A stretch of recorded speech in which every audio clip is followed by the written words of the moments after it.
AEW was in Saskatoon tonight.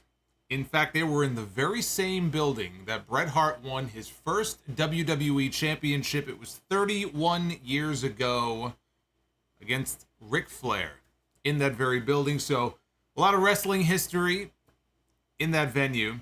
And coming out of the show tonight, the question was, who were the fifth men going to be for the Elite in the Blackpool Combat Club heading into Blood and Guts, which is next week in Boston. They're going to be at the TD Garden. It's a big episode of Dynamite. Who would be the fifth man on Team Elite? Who would be the fifth man on the Blackpool Combat Club's team? Really, there were three key stories tonight. That was the main one.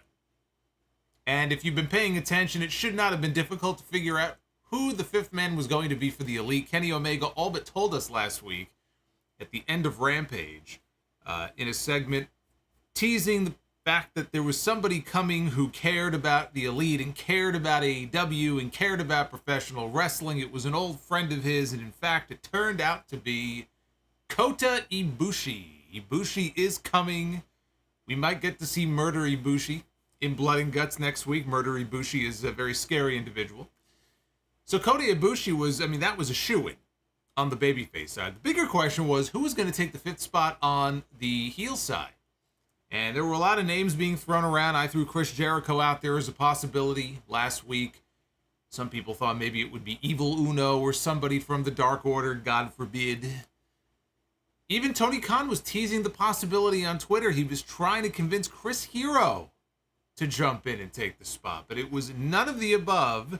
It was somebody, honestly, who I'm kind of pissed at myself that I wasn't even thinking about this person, because it makes all the sense in the world. But the fifth man on the Blackpool Combat Club side is going to be Pac. The bastard Pac is back. We have not seen him since the beginning of the year. He got his nose broken. That was during the whole Best of 7 series with the Death Triangle and the Elite. Pac is back. And honestly, I cannot think of two better choices. I think Tony Khan, he nailed it with these two choices for Blood and Guts next week. So that is going to be great. That was the main story coming into tonight's show.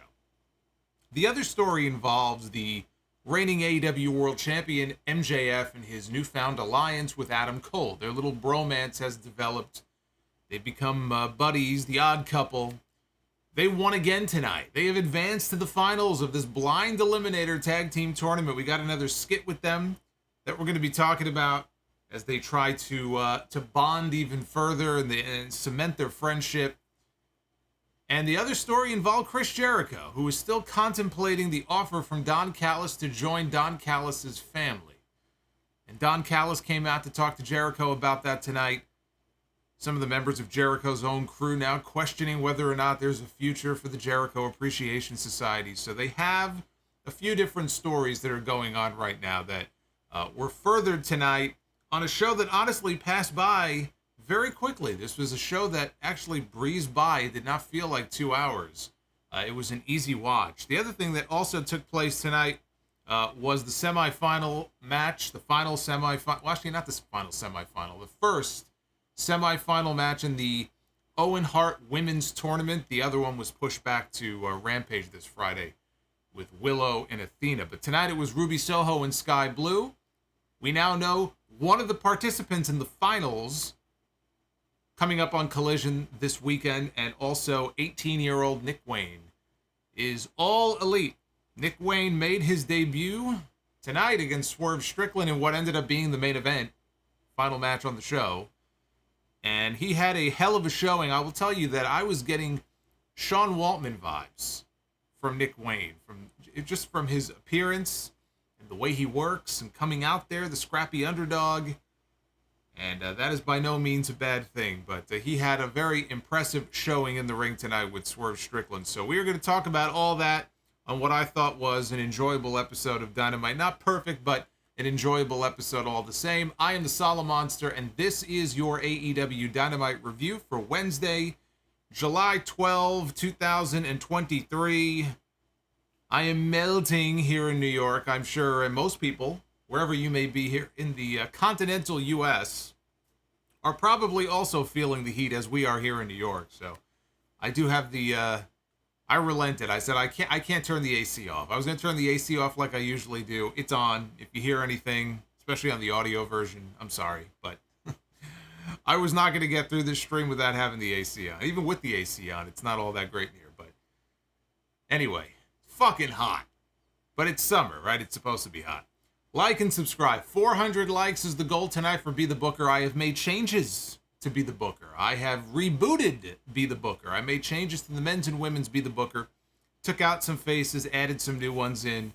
I don't know if we'll make it tonight, but if we can hit 400 minimum number of likes, we will do that later on in the stream. Super chats are open. Fire Panda has gone crazy with super chats. Fire Panda also gifted 5 channel memberships earlier before I went live. So Fire Panda has been on fire. Fire Panda living up to her name. So thank you very much for that.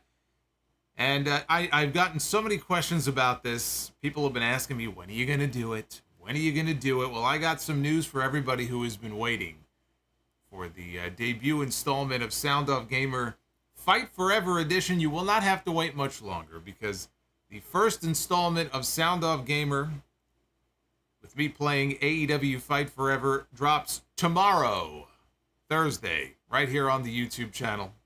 Probably it'll be later in the afternoon, but keep an eye out. It'll be a good time to make sure you're subbed with your notifications on. So that way when the video drops, you will be alerted. But yes, you will not have to wait much longer. Fight Forever. I have finally dove into the game. I am on the road to the elite with Solomonster. You'll get to see how good or bad. I don't want to give away any spoilers, but how good or bad I am, you'll find out tomorrow. So that'll give you guys some more content and something to look forward to then. So let's dive into this Dynamite show here.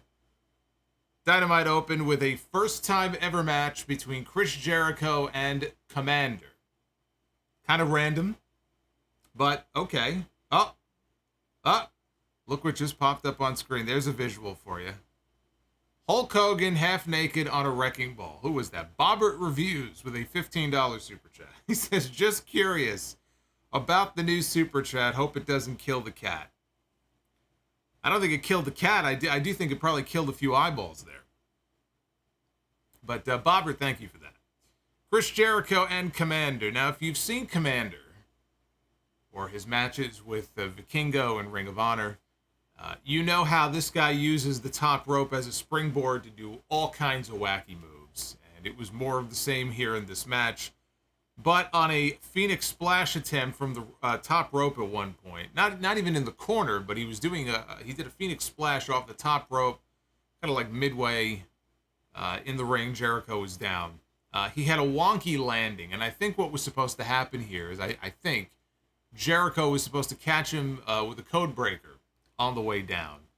Either that or he just landed awkwardly, but it did not look good. He got a near fall. Jericho caught him with a code breaker on the very next move, on the very next rope dive that he did. But that didn't look great either. Thankfully, that was not the finish of the match, because that would have been quite lame. Komander ducked a Judas effect. He tried for a springboard dive, but Jericho caught him and put him in the walls of Jericho for the submission win. After the match, they hit the ominous music that they are now using for Don Callis, as Don Callis makes his way down to the ring. Everybody is wondering, why is Hogan wearing a thong? Why are you asking me for? I don't know why Hogan was wearing a thong. All wrestlers do that, don't they? Fuck should I know? I would tell the guy to put his pants on. But you're asking the wrong person if you want to know why Hogan is wearing a thong. Right? Don't ask me. Don't know, don't care. So here comes Don Callis, and he comes to the ring and he addresses Jericho, and he asks him if he saw the rating for their segment last week. He said the wrestling world is buzzing about Jericho possibly joining the Don Callis family. He said 28 years ago, the two of them were part of a faction led by the late, great Bad News Allin. And he threw it to some old Tony Condello footage from many years ago, way back in 1995.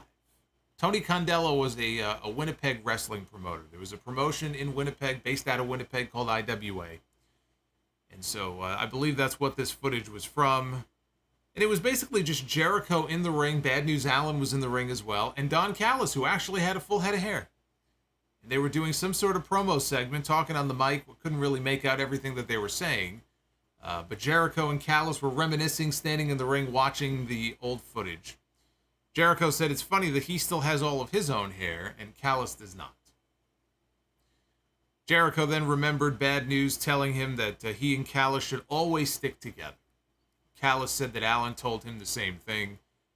He said they didn't keep their promise to him, but he thinks that he's upstairs watching right now with a smile on his face. Yes, I'm sure Bad News Allin is watching AEW Dynamite from the heavens. I'm sure that's exactly what he's doing. Callis said that he didn't want to put any pressure on Jericho to make a decision right now, but he thinks that he knows what Bad News would want Jericho's answer to be, and then he left. The match was a fun back and forth. You know, it was similar to the matches that I saw Jericho having on WCW Monday Nitro 25 years ago when he was still part of the Cruiserweight division, and he would be in there with, whether it was Juventud or Dean Malenko or Blitzkrieg, Psychosis, or any of the other luchadors that Eric Bischoff brought in. Now, obviously, the big difference is that Jericho is 25 years older than he was then. He ain't moving around the same way he was 25 years ago, but he's 25 years older. Nobody is moving around 25 years later the same way they were back then. I don't care who you are. With Komander, you know, he uses that top rope. He does the rope walk stuff. And when he nails his shit, it looks very impressive. But when you go to the ropes as much as he does, or even somebody like Vikingo, when you go to the ropes as often as those guys do, you're going to make a mistake, right? Things are going to go wrong. Things are going to end up looking a little awkward if you don't land it just right. We saw some of that from Komander here in this match. And with Jericho, I have to point this out, because maybe it was just the angle. I don't know, but this is not the first time that I have seen Jericho recently in a match hitting the lion salt and nearly landing on his face, or landing on top of his head. That might have to be a move in the near future that Jericho might want to put on the shelf, because the last thing that I want to see is him end up in a Hayabusa situation if he's still trying to pull that move off when he's 60 years old. And also keep in mind that Jericho is heavier than he used to be in his younger years, so that might be something he wants to consider putting on the shelf in the near future. But, you know, the old footage I thought was a nice way to establish for the audience that Jericho and Callis do have legitimate history together. It isn't just talk. That these two did work together previously. And that Callis actually used to have hair. Some people might not believe that. And then you also probably have some WWE fans who might be watching this show thinking, wait a minute, why are they showing footage of the Jackal from the Truth Commission here on Dynamite? I don't understand. Some people may not know that it's the same person. But it is. Alex Marvez, he was backstage, standing right outside Jungle Boy's SUV. He was knocking on the window because Jungle Boy refused to come out. So he rolled down the window. He wanted to get a word with him on when are you gonna wrestle Hook? When are you gonna get in the ring with Hook? And Jungle Boy, he said that it's an unsafe work environment. He doesn't want to get out of the car.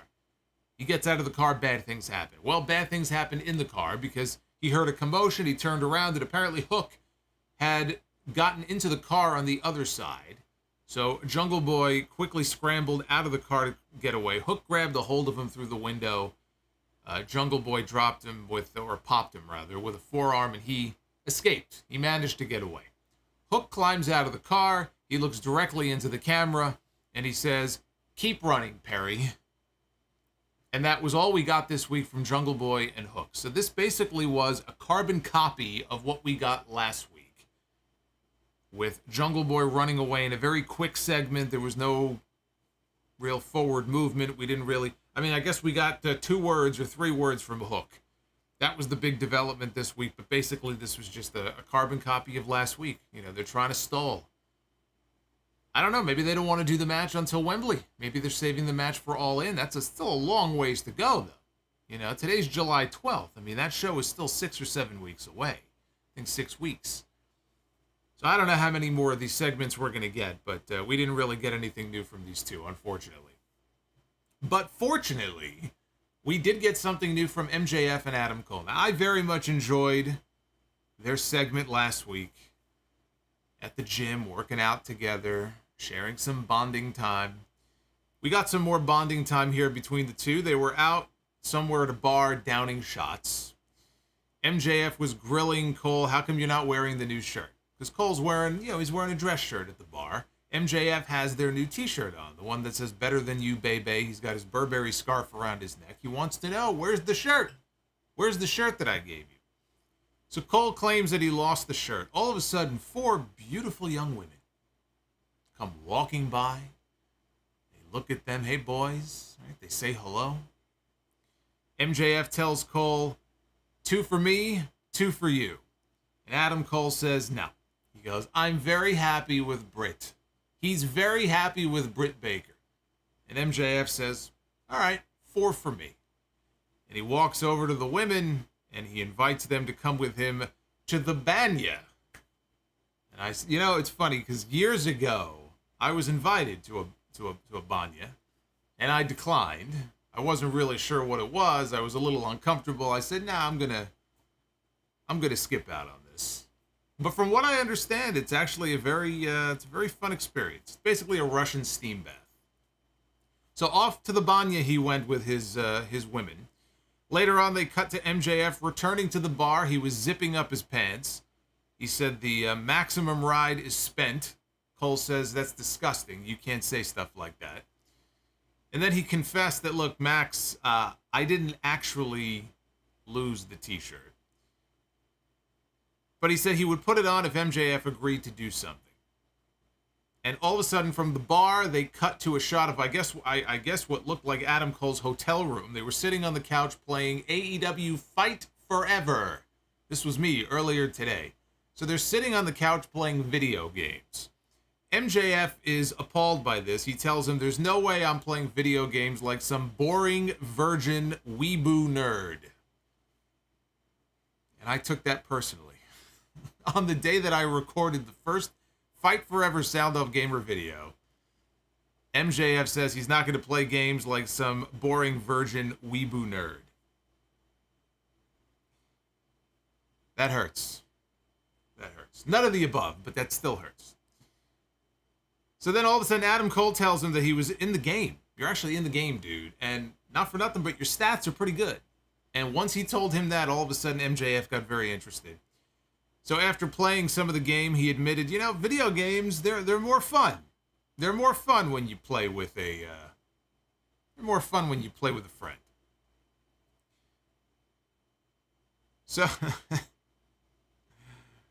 So Mike in the chat, now Mike makes a good point. It is possible that I misheard. It is possible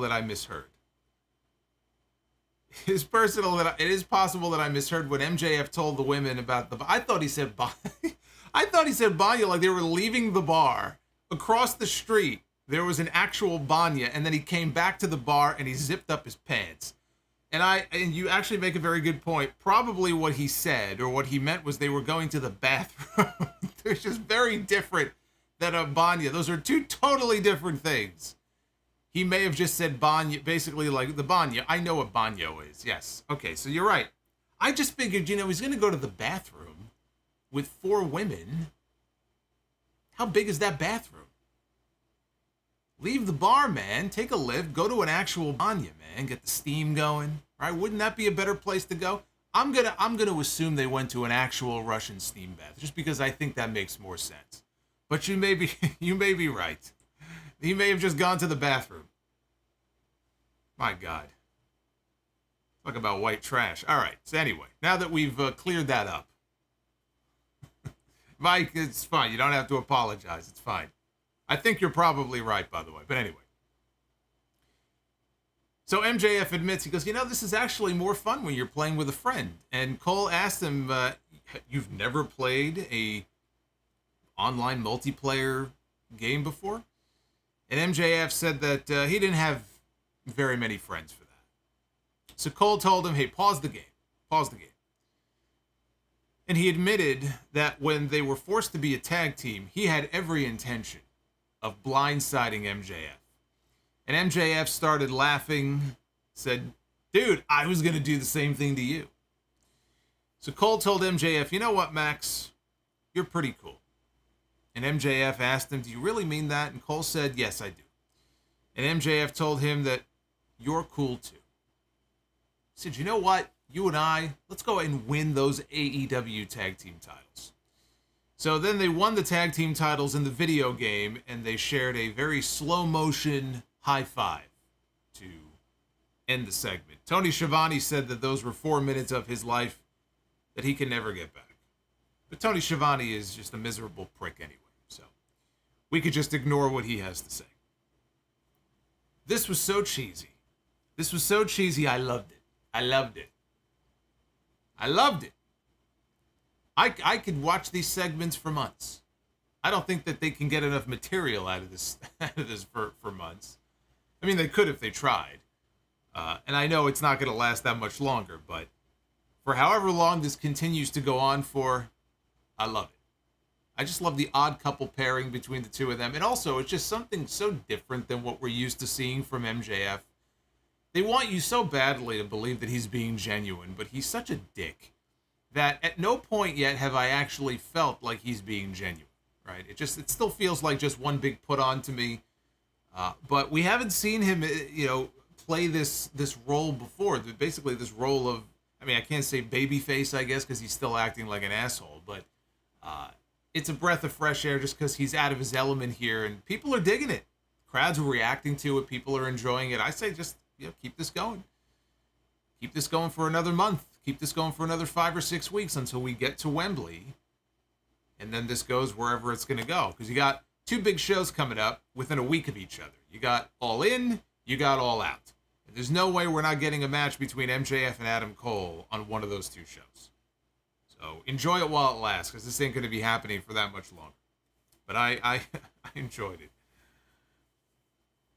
Brother Fluff Salisbury, with a $5 super chat, says, you're the expert on Russian steam baths. I won't argue with you. I told you I was invited and I declined. I didn't say I went. 2 totally different things. But yes, there is a very big like Russian community in Brooklyn. Like you go to Brighton Beach or whatever, and there's like banyas everywhere. So yes, I'm aware of what they are, but I still to this day have not actually been to. I probably should go to one, actually. It probably would be very refreshing. Anyway, we had our first of 2 semifinal matches in the tag team title blind eliminator tournament. Darby Allin and Orange Cassidy taking on Sammy Guevara and Daniel Garcia. Late in the match, Garcia got the Dragon Tamer locked on the floor outside on Orange Cassidy when Prince Nana from the Mogul Embassy walks down to the ring. And Daniel Garcia has no idea what's going on. And Prince Nana picks up Darby Allin's skateboard, and he's trying to tell Daniel Garcia to use it. Use it on Orange Cassidy as a weapon. He hands it to him. So Garcia's on the outside. He's rearing back with this skateboard. Darby sees this. He reaches through the ropes to grab the skateboard. Now they're jockeying for it. Now they're doing a tug of war over the skateboard. Referee Paul Turner sees this. He gets out of the ring to try to break the 2 of them up. And as Paul Turner is backing Daniel Garcia away, Darby is still kind of laying across the middle rope. He notices out of the corner of his eye somebody is coming. He says, oh shit. And it ends up being Swerve Strickland, who comes sliding in with a knee strike right to the side of the head. And Swerve escapes through the crowd with Prince Nana. Sammy Guevara was unaware of any of this. But he picks up Darby, he hits the GTH, and he pins him. So a rare Orange Cassidy loss. Although he was not the one to take the losing fall. But Orange Cassidy has been winning match after match after match after match for really all year. And it's rare that he's part of a match where he doesn't come out on the winning end. But again, it was not him. It was Darby who took the losing fall. So Sammy and Daniel Garcia, they advance now to the finals of the Blind Eliminator Tag Team Tournament, July 29th on Collision. Of course, it's the one Saturday this month that I'm not going to be around. But nonetheless, it will be that night that they are doing the finals of the tournament. And speaking of which,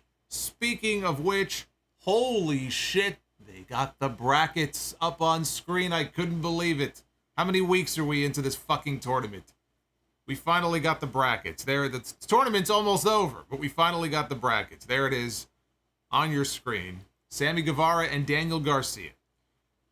They would meet the winners of MJF and Adam Cole against Brian Cage and Big Bill, which would take place later on in the show.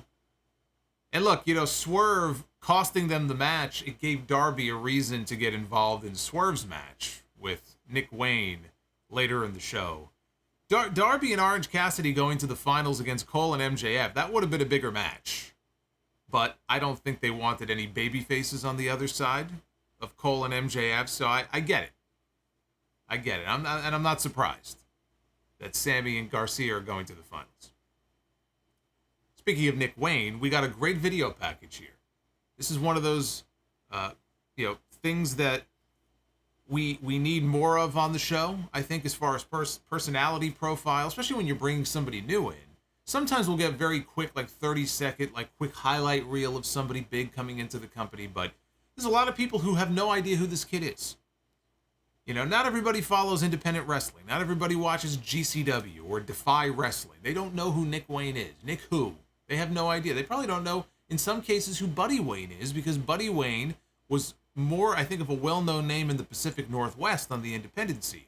But he wasn't what you would call a really big name. So it was important to give some background on this kid, and that's what they did here. They showed him training in his garage growing up, and the story, they told the story of the day he found out his father had passed away, I believe, of a heart attack. And he was devastated, the day that he got the news from his mom. He said he wondered what was going to happen next. He didn't have a father figure anymore in his life. Nick said that he wants to continue the legacy of the Wayne name, as footage of him training with Darby Allin is showed, because Darby also trained with his father. So he and Darby have known each other since he was a little kid. Nick said he's been ready for this moment his entire life, knowing what professional wrestling has meant to his family. So this was really good. Really well put together video package, and it's some good insight on him ahead of his debut later on in the show. Renee was backstage with Adam Cole, who was on the phone. He was trying to explain to Britt Baker what happened when he went out with MJF at the bar. So Roderick Strong walks in, and Roddy is still wearing the neck brace like he's trying to scam an insurance company for a big settlement. Still got the brace on from what Samoa Joe did to him on Collision a few weeks ago. He asks Cole, are you really falling for this BS from MJF? And Cole said, look, Max, he isn't half bad. You get to know him, he's not half bad. He said that he and Roddy had issues when they first met, but Cole now sees him as a brother. Cole cut him off, though, when he got a text message from MJF saying that he wanted them to hit their big double clothesline in their tag team match tonight, but then he saw Brian Cage walk by, and all of a sudden he thinks he has the flu. He's trying to back out. So Cole rushed off, and he could be heard calling MJF on his phone, telling him, you're not ducking out of our match tonight. So that led to our second blind Eliminator tag team match of the evening. MJF and Adam Cole against Big Cage and Brian Bill. I don't know what the fuck I'm saying. Oh, man. Big Cage and Brian Bill. There you go. No, Brian Cage and Big Bill, who actually looked really good in their first round match in the tournament. Moving on here to the second round. Unfortunately, they were facing these two, so you knew Brian Cage and Big Bill. They were not moving on to the final. If you thought they were doing Sammy Guevara and Daniel Garcia against Big Bill and Brian Cage in the finals, then I don't know what you're smoking.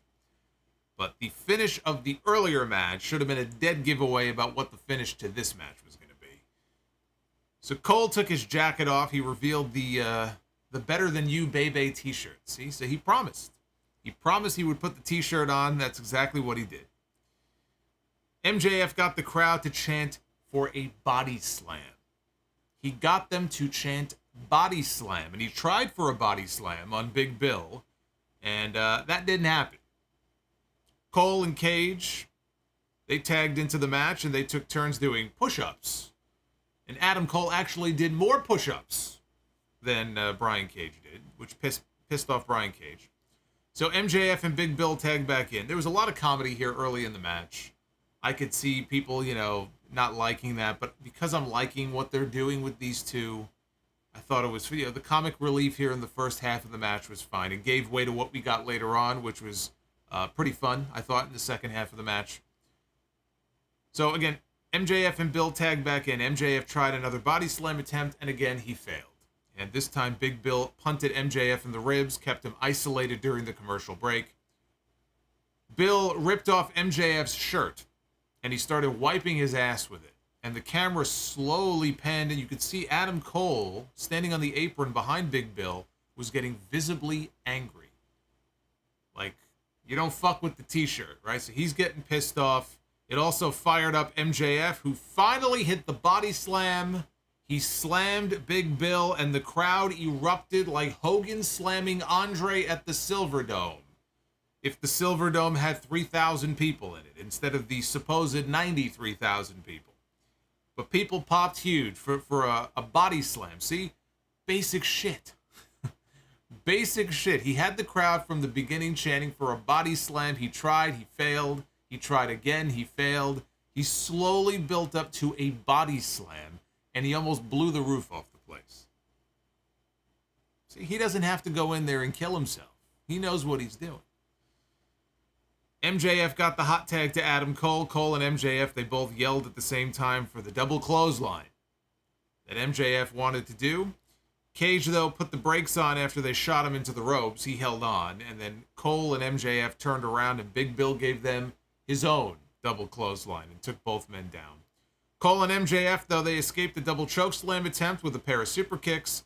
MJF hit the Heat Seeker pile driver to Brian Cage, and Adam Cole lowered the boom for the win to send them to the finals of the tournament.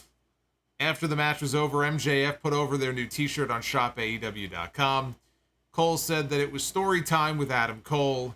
Never in his wildest dreams did he expect a tag team with MJF to actually work.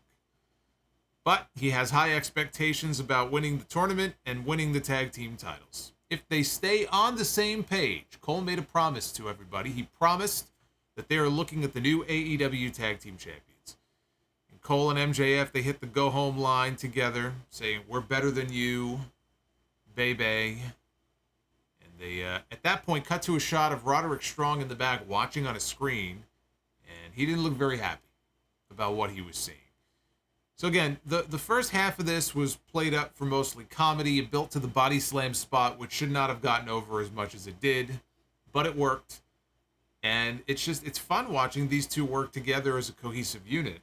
No surprise about them going over, and so now the finals are set. It'll be MJF and Adam Cole against Sammy Guevara and Daniel Garcia. Again, that's July 29th on Collision. Now, here's the thing with this. And you've heard me say that if Adam Cole, at the end of all this, falls for this bullshit from MJF and gets taken out, right? MJF gets the drop on him. Adam Cole is going to look like the biggest moron in the world for not seeing this coming. Even his own friend is trying to tell him not to trust this guy. This guy is bad news. Now, MJF is the world champion, so you don't want to make him look like an idiot either. So the best thing to do, honestly, is when they're ready to pull the trigger and get them back on, against each other, is to have them both try to screw each other over at the exact same time. They both have the same idea. They both try to get the drop on the other. And we find out that this was all bullshit. This was all bullshit the entire time. They've been stringing each other along, and then we get the eventual rematch for the AEW World title. That way it spares the both of them from looking like total buffoons out of this entire thing. Because again, the worst thing they could do, I think, is still at the end of all of this, have Adam Cole say, "Dude, I thought you were a good guy." And MJF goes, "No, I'm the devil. And you can't trust the devil," because then it just makes Adam Cole look like just a dumb babyface. Everybody in the world could see this coming except for him. How does that make him look good? So you have both of them try it at the same time. Now in the back, Jake Hager walked into Chris Jericho's locker room, and he wanted to know if Jericho was actually considering Don Callis' offer, which would in effect mean the end of the Jericho Appreciation Society, which by all means, take Don Callis' offer. But Hager wanted to know basically if he was going to be out of a job. That's basically what he wanted to know. So Jericho said, honestly, I don't know. I need some time to make a decision.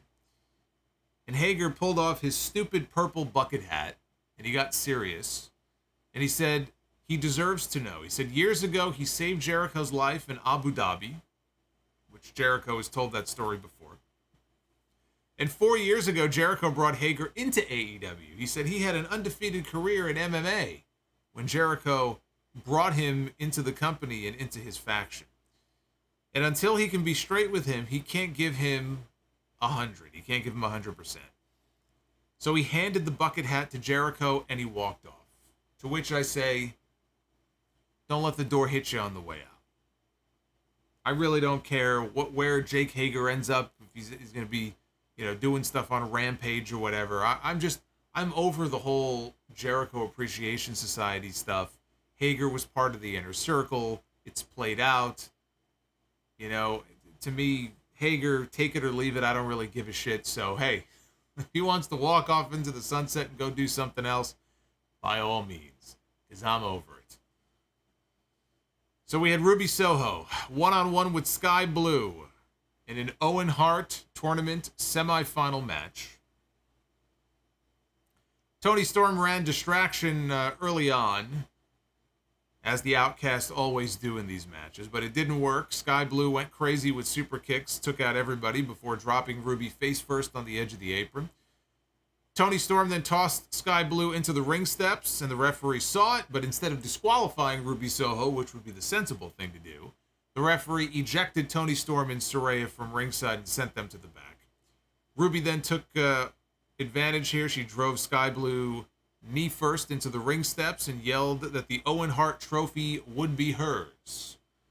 Remember, Ruby made it all the way to the finals last year before falling to Britt Baker. So this year, she doesn't want history to repeat itself. She wants to win the Owen. Back from the break, Skye Blue managed to get off a kick with her one good leg and hit a nice neck breaker for a 2 count. She wanted the code blue, only to have Ruby counter into a single leg crab. Skye Blue got to the rope. She dropped Ruby with a spinning full Nelson slam. Went to the top rope, but she got crotched by Ruby. And then a no future kick by Ruby connected with Skye as she came off the ropes, knocked her out. Ruby Soho gets the pin.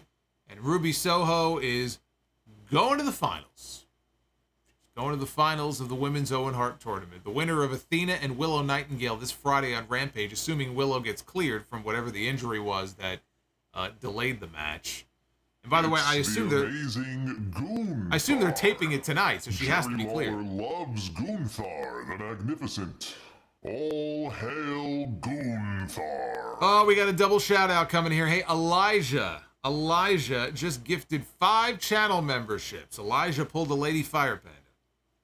Thank you, Elijah, for those 5 gifted. Very, very much. I appreciate that. And, of course, Drew Johnson just dropped a $50 Gunther bomb. Man, he was going crazy with the Gunther bombs the other night. Here's another 50 from Drew. Solomonster, you're the man. When are we going to get those phone lines going? I don't know, maybe. Maybe in due time. There's enough of a demand for it. Could bring it back one of these nights for old time's sake. Remember all those early Dynamite streams during the pandemic phase? We were taking phone calls? Hey, Drew, thank you, man. I appreciate that very much. It's good to have you with us tonight. So, again, the finals on the men's and the women's side, both taking place on Collision this upcoming Saturday. That is CM Punk and Ricky Starks, and it will be Ruby Soho against the winner of Athena and Willow. So then we had a segment in the back. We had QT Marshall, Harley Cameron, and Aaron Solo to introduce, it was QT, introducing Harley Cameron's rap video. Because they're feud. Oh my, there's that super chat again. There's Hogan. Hogan on the wrecking ball, my God. My God, it's a good thing I didn't eat before I went live tonight. Oh my God. Silver Tower, here's some nightmare fuel for you. Why would I do this? Because I'm drunk. You'd have to be to keep looking at that. Oh boy. All right, well, Harley Cameron did a rap video. They're feuding with the Acclaimed and Billy Gunn, so they're going to show them that she can rap, I guess was the point of all this. So they play the video, and look, I am assuming that next week we are going to find out that it was not her singing the song, because she was actually really good. I couldn't understand a fucking thing she was saying because she was talking so fast, but she didn't sound terrible. And she's supposed to be the heel. So you're supposed to, when you're doing something like this, you're supposed to have the heel sound terrible for heat and to prove that she's not as good as the Acclaimed when it comes to the whole rap thing. But here you would listen to this and think, hey, she's actually not bad.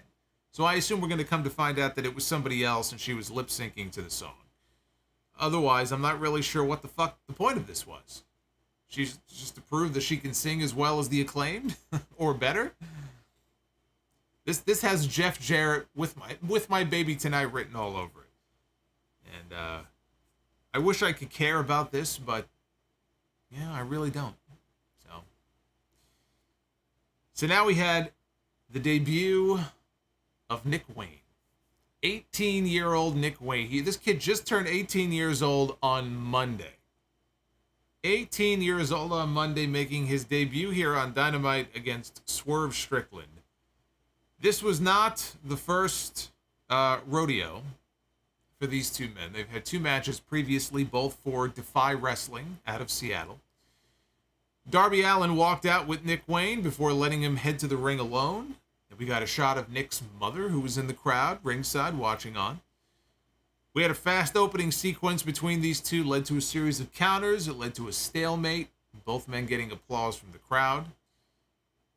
Wayne hit a snap Hurricane Rana and a leaping uppercut, but he soaked in the moment. He turned his back on Swerve. He was posing for the crowd, a rookie mistake. So Swerve took advantage of that. He attacked the kid from behind. Strickland got sent to the apron. He almost got a DVD on the apron. Wayne, though, countered into a Hurricane Rana off the apron that sent Strickland flying to the floor. That took us into the commercial break. Almost took Nick Wayne into a broken neck. But he landed it, so it's all good. Wayne went for his Wayne's World, which is a great fucking name, by the way, for his finish. He went for his Wayne's World springboard cutter, but Strickland caught him in midair with two torture rack backbreakers. So Darby Allin came back out, not to the ring. He just came out on stage. He was rooting for Nick Wayne. He was cheering him on from afar. Wayne fought out of the corner with a massive avalanche poison Rana from the top rope. And then he connected with Wayne's World. And Swerve, he sold this springboard cutter like death. I thought he sold this great. The crowd was going crazy. They thought this kid was going to get a big win here in his debut. He covered Swerve. He went for the win. But Swerve got his foot on the bottom rope at the very last second. This is a great near fall. Both men then went up to the ropes again. This time, though, Strickland countered with a Super Hurricane Rana. Or he countered a Super Hurricane Rana into a Super Powerbomb. He didn't go over. He powerbombed this kid right on the back of his neck. Hit the last call kick. Only got a close 2 count. Strickland then, he looked up at Darby on the stage. He smirked at him.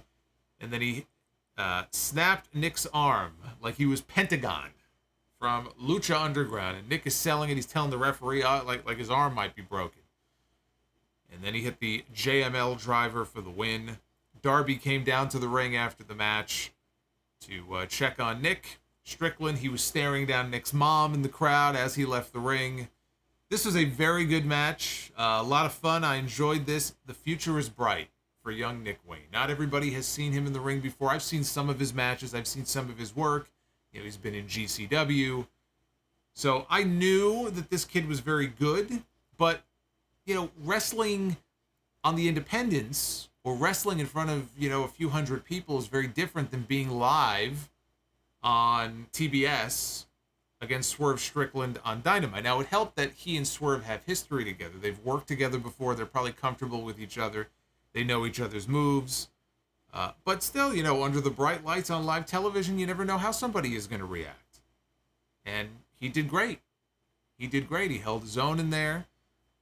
These two worked off each other very well. And like I said at the beginning of the stream, he was giving off a Sean Waltman, a young Sean Waltman vibe to me, and I mean that in the best possible way. Because Sean Waltman was incredibly talented. But that's the vibe I was getting off of him here in this match.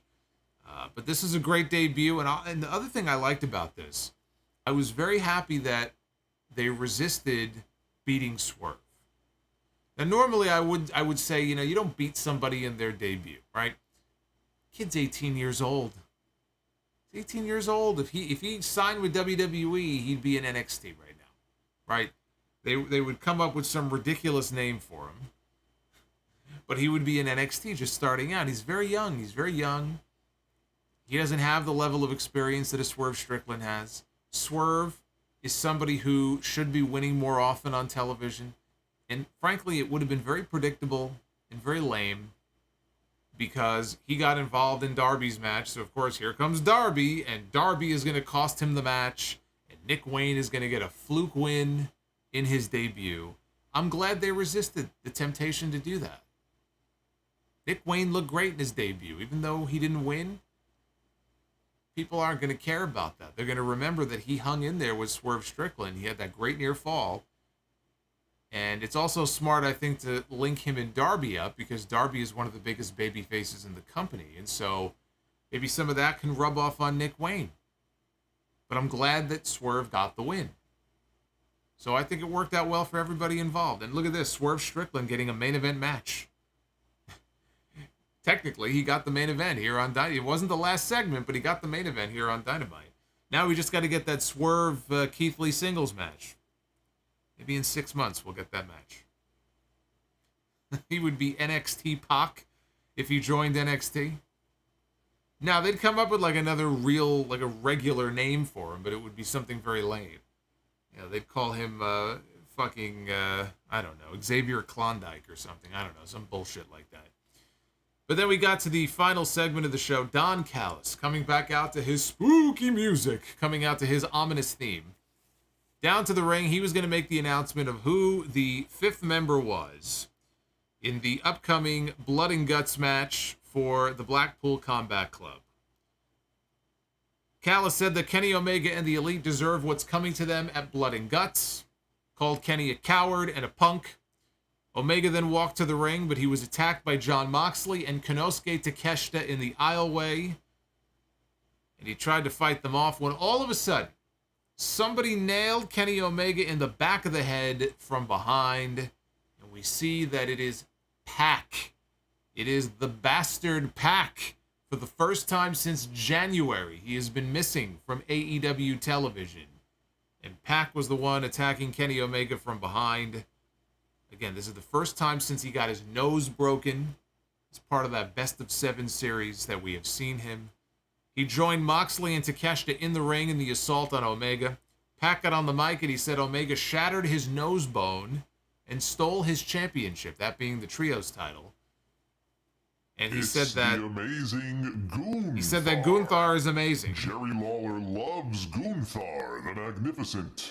All hail Gunther. All hail. Hey, Bobbert Reviews, thank you, man, for the $50 Gunther bomb. He saw Drew Johnson earlier on and said, anything you can do, I can do better. So Bobbert dropping in with a $50 super chat on the stream. That is almost as amazing as Gunther. Thank you, brother. So he said, you shattered my nose, you took my title. Now it's time to pay the price. And they were about to Pillmanize Omega's neck. They wrapped a chair around his neck. Moxley asked Kenny if he had any last words, and Omega started laughing. He said, we have a fifth man too. And he told them to look at the screen.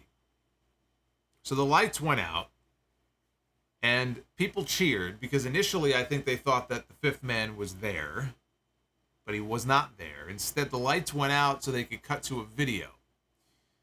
And it was a video that started playing with footage of KOTA IBUSHI. Yes, indeed. The worst kept secret in wrestling. He got a big reaction from the, even though he wasn't there, he got a big reaction from the live crowd. Footage played of various Ibushi matches. And the lights came back on, and we saw the Young Bucks and Hangman Page were in the ring. They sent Moxley, Takeshita, Pac, and Callis all packing. Page said that next week they end this once and for all. Then Kenny got on the mic and he said Blood and Guts will prove that people like the Blackpool Combat Club will never prosper. And once everybody is down next week, when they're all down and out, he is coming for Don Callis. They really should have gotten Ibushi there in person for this. It should have been Ibushi making the save for Kenny Omega. It's possible they couldn't get him. Maybe he just couldn't travel to the States in time. He's probably still in Japan.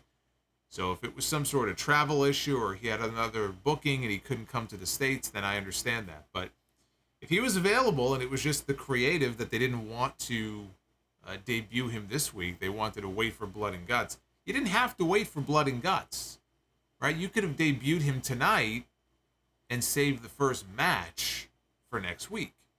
But it would have made more sense for him to be the one. When the lights went out, it would have made more sense for the lights to come back on, and there he is. Or you play his music, and he charges down to the ring, and he saves Kenny, and we have a little, we have the reunion between the two of them in the ring. So I think it would have worked out better if he was actually there in the flesh. But KOTA IBUSHI is the fifth man on Team Elite, the Golden Elite in Blood and Guts. Pac is the fifth man for the BCC, and those are great choices. Those are great choices for Blood and Guts. Pac, it just makes all the sense in the world, given his hatred for Kenny Omega, his unresolved hatred for Kenny Omega, that he would want to be involved in this match. And he is a much better choice than Chris Jericho, because I was thinking Jericho, because of the Don Callis story, that Callis would recruit Jericho and say, look, you don't have to make your decision now as far as whether or not you join my family, but I'm inviting you to be part of Blood and Guts, because Jericho's been part of the first two Blood and Guts matches. And I figured with this Callis story, he was the one that probably was, gonna end up being in the match. I am very happy he is not in the match, because Pac is a much better choice for that spot. Overall, I thought that I enjoyed the show. I thought the show breezed by a lot quicker than sometimes. Usually they're throwing so much stuff at you that the show can pass by quickly just because there's just so much stuff to absorb. But I thought it was pretty focused on the whole. Again, the story they told at the end with the Blood and Guts stuff, the MJF Adam Cole stuff, the Chris Jericho stuff, whether you are into all of the stories they're telling or not, they focused on what they needed to focus on, and now next week is a big show. Next week is the Blood and Guts episode of Dynamite. This weekend on Collision, we have the finals of the Owen tournament. So there's some big things coming up here in these next few weeks. But on the whole, I thought it was a good show. I enjoyed the show tonight. Now, Rampage this Friday, which I assume, was taped tonight, has Willow Nightingale against Athena in the Owen Hart Foundation tournament semifinal. Lance Archer is back. I guess he had been dealing with some injury issues, but now he is back. He's going to be wrestling Trent Beretta. Rest in peace, Trent Beretta. Konosuke Takeshita will be in action, and Keith Lee and Dustin Rhodes.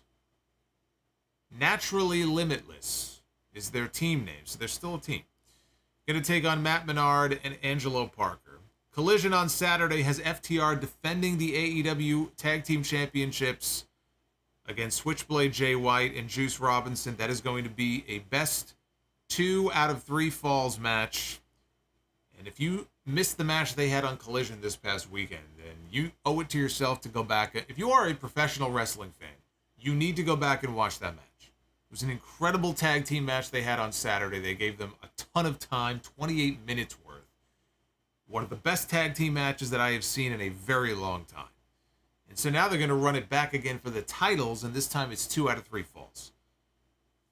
So that is going to be an incredible match, I am sure. As far as, I guess I should maybe make some predictions here. I don't see FTR dropping the belts yet. So I think FTR is going to retain their titles. CM Punk is going to be wrestling Ricky Starks in the men's Owen Hart tournament final. I'm pulling for Ricky Starks because this is not a win that CM Punk needs.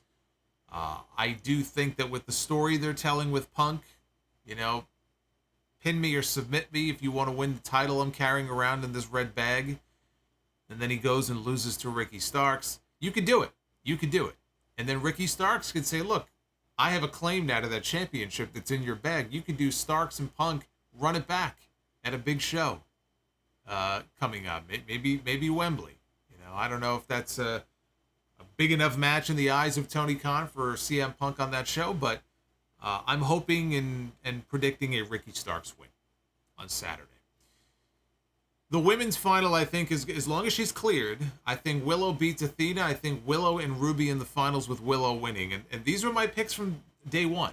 When they first announced the Owen for the men and women this year, my picks were Ricky Starks and Willow Nightingale.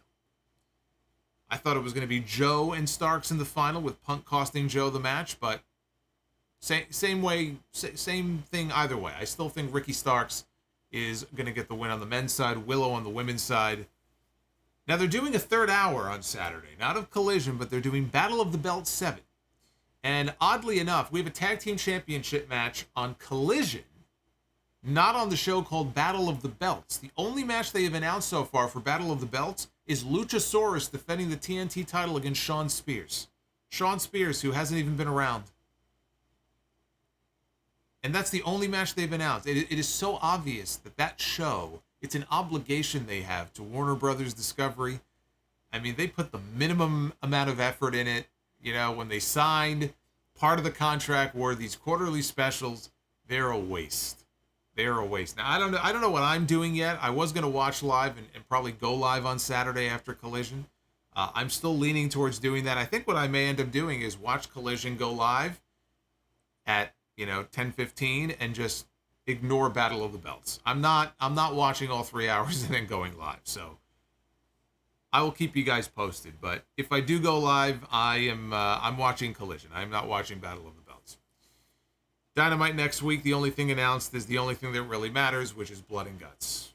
So those are the big matches coming up here on all these AEW shows. So much going on. So much going on. Let's check the Twitter poll. 82% thumbs up so far for Dynamite tonight. That's with over 700 votes in so far. And 17.8% thumbs down.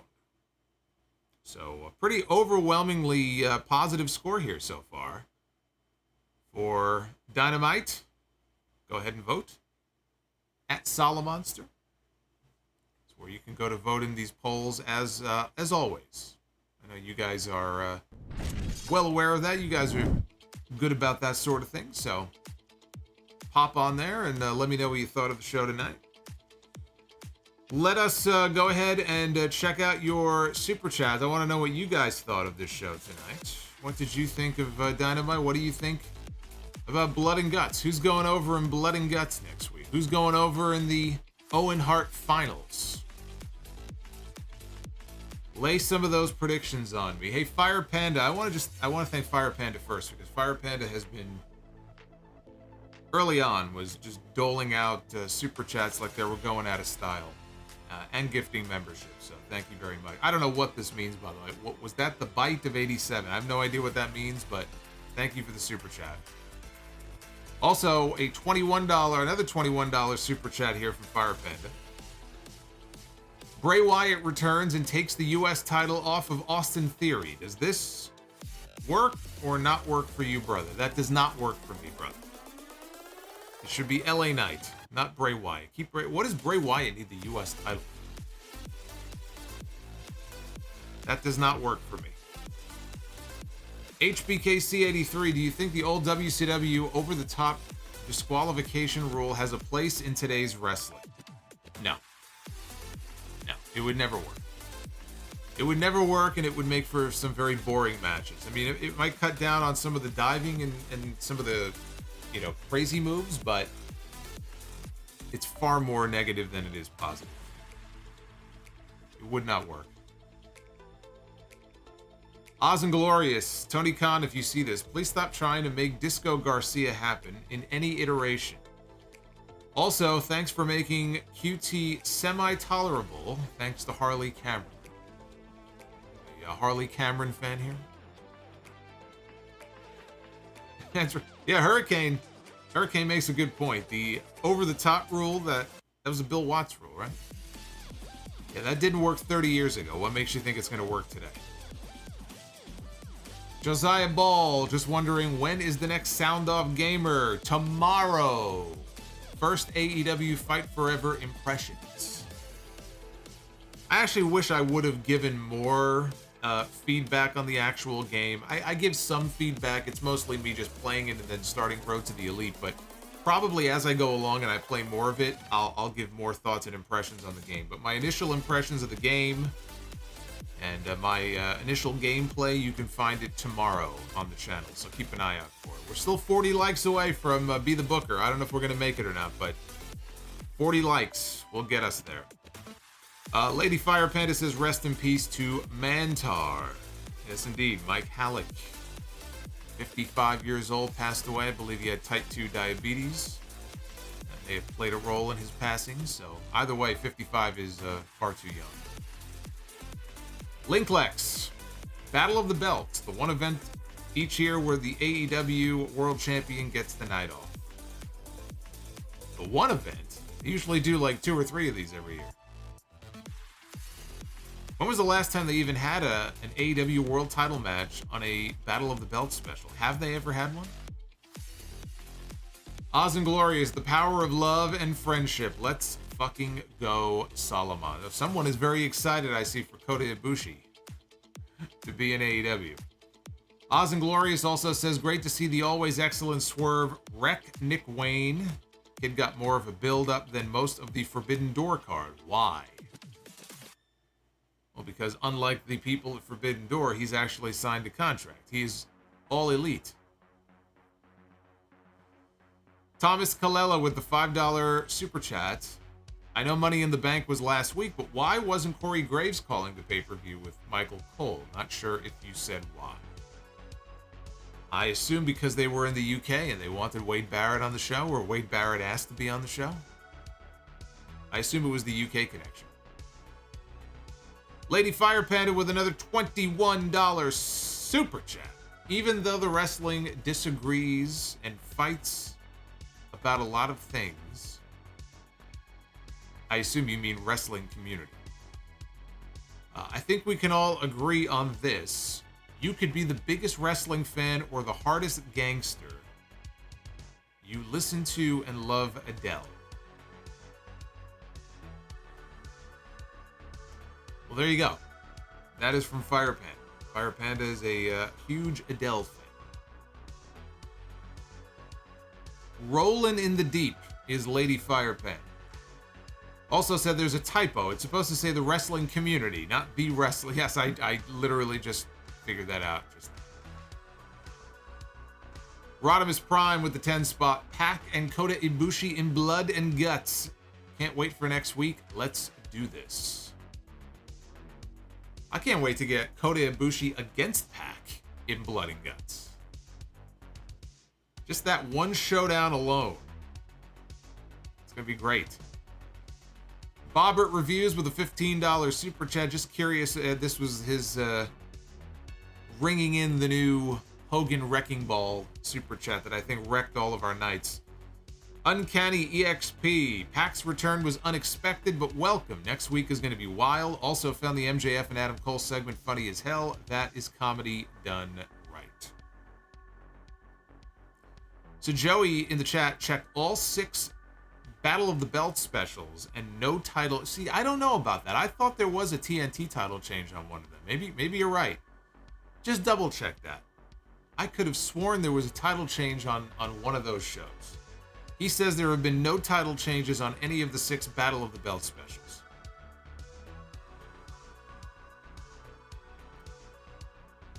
West Coast James. What's up, Solo? How you doing?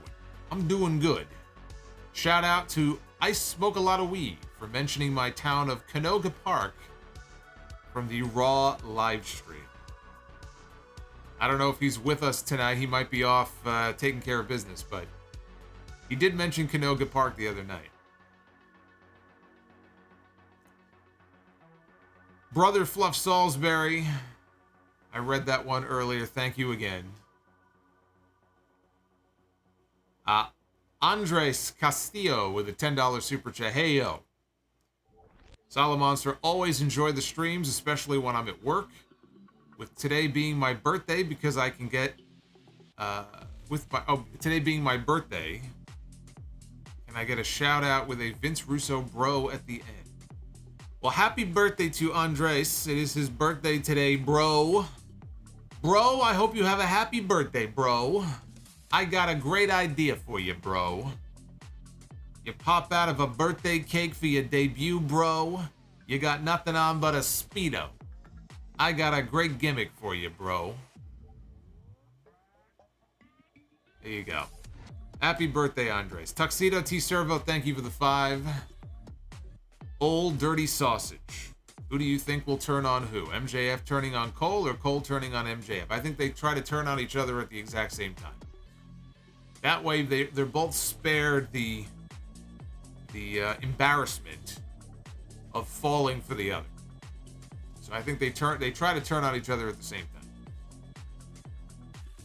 Red Emissary of Darkness. My mom is a wrestling fan and also religious, and she despises MJF because he calls himself the devil. Would religion make rooting for MJF impossible? No, because he's playing a character on a television show. So I don't think rooting for MJF would be impossible. But he does that to prevent you from rooting for him. Like, that's the whole point of him doing it. He does not want people... Well, I mean, I guess right now with the Cole stuff, they're cheering for him. But typically, you know, when he's a heel, MJF does not want people cheering for him. So he'll do things like come out and call himself the devil because he knows it's going to piss off a certain segment of the population, and he doesn't care. But he's a heel, so... Heels do heel things like that. I don't think it makes it impossible to cheer for him if you want to, though. I didn't realize there was a second part of the super chat here. Thus making out of wrestling appeal also troubling. I'm not sure what that means, but to answer your question, no, I don't think it makes it... I mean, for your mom it might. For certain people it probably does, but, you know, for me it doesn't. For a lot of people it doesn't. You just see wrestling for what it is. Drew Johnson with that $50 super chat that I read earlier on. Drew, you are the man. Silver Tower, here's some nightmare fuel for you all. Another $15 Hogan super chat. Bobbert with the 50 from earlier, man. Bobbert and Drew almost back to back. Look at that. Hurricane. On vacation in Clearwater, buy or sell or rent. Devious, Dwayne, Michael, Showtime, Sean, and Los Uncles. Been watching for 10 years now.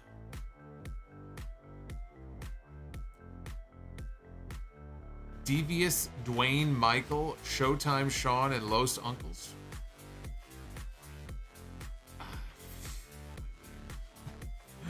Put a blindfold over my face. It's like pin the tail on the donkey. I guess we'll buy on Showtime Sean because that's the best name of the bunch. Although Devious Dwayne is not bad. We'll go Showtime Sean, then Devious Dwayne, and we'll throw the uncles out with the trash. Bender McSimpson, love the choices of Pac and Ibushi. Is the story of Hager saving Jericho's life true? And if so, do you know the story? I heard the story years ago. It is a true story, but I don't remember the story offhand, so. But to answer your question, yes. Dylan Hensley, our trainers brought up that wrestlers today don't do punches anymore and instead do elbow strikes. They said it's a lost art. Maybe I should incorporate punches into my moveset to stand out. Yeah, so Dylan is training to be a pro wrestler. I actually think that would be a great idea because it is one of my pet peeves about wrestling today is that very few people throw a punch like wrestlers did back in the day. I really do. I think as a fan just watching, it is a lost art. It really is. You see more and more people. It's not even elbows. It's just forearm strikes. It's open hand slaps.